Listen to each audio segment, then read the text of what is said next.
আজকে একটা healthy and tasty জলখাবার তৈরি করছি। তার জন্য সুজি, দুধ আর খাবার সোডা দিয়ে একসঙ্গে মাখিয়ে রেখে দিয়েছি। এটা আধ ঘন্টা ঢাকা দিয়ে রেখে দেবো। এটা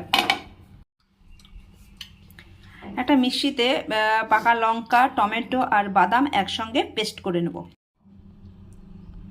সুজির সাথে দিয়েছি টমেটো আর বাদামের পেস্টটা দিয়ে দিয়েছি, ড্রাই নারকেল দিয়েছি, ধনে গুঁড়ো, জিরে গুঁড়ো, কাশ্মীরি লঙ্কার গুঁড়ো, হলুদ গুঁড়ো, নুন, চাট মশলা, গ্রেট করা আলু আর এখানে দিয়েছি গ্রেট করা গাজর। এগুলো সব দিয়ে একসঙ্গে এগুলো মেখে নেব ভালো করে। তাওয়ায় তেল দিয়ে এটাকে মেলে দিয়েছি। এবারে কম আঁচে দু পিঠটা লাল করে ভেজে নেব। দু পিঠটা লাল করে ভেজে নিয়েছি। এবারে এটা তুলে নিচ্ছি।